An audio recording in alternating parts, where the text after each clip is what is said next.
एक कस्बे में एक विधवा अंधी औरत रहती थी। उसका एक बेटा था जिसके पालन पोषण की सारी जिम्मेदारी उसके कंधों पर थी।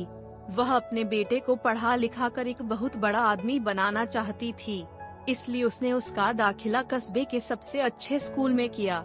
वह दिन रात मेहनत करती ताकि बेटे की स्कूल की फीस दे सके। लड़के के स्कूल के बच्चे उसकी माँ के बारे में जानते थे। वे सब उसे अंधी का बेटा कहकर चिढ़ाते थे। लड़का इससे बहुत परेशान था। उसे अपनी माँ पर शर्म आने लगी थी।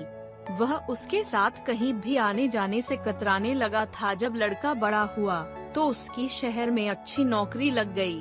उसने अपनी माँ से वादा किया कि शहर में मकान लेकर वह उसे लेने आएगा, लेकिन वह शहर गया तो फिर लौटकर वापस नहीं आया।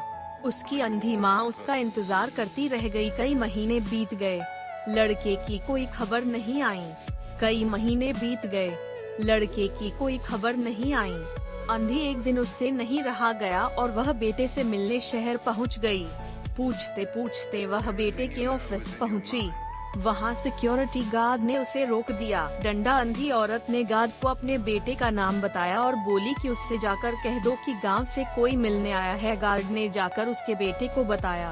बेटे ने ऑफिस की खिड़की से देखा तो उसे अपनी माँ गेट के बाहर खड़ी नजर आई। वह ऑफिस में सबके सामने अपनी माँ की वजह से शर्मिंदा नहीं होना चाहता था।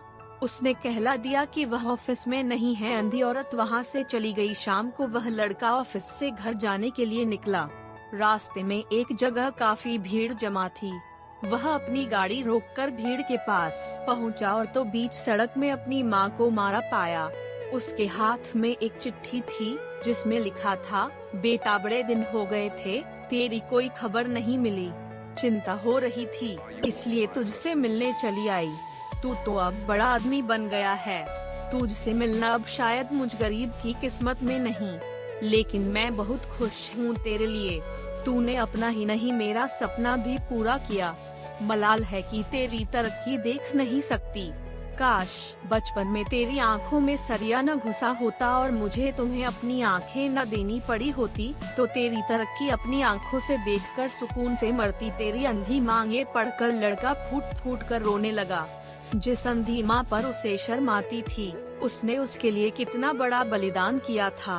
वह आत्मग्लानि से भर उठा और जिंदगी भर खुद को माफ नहीं कर पाया।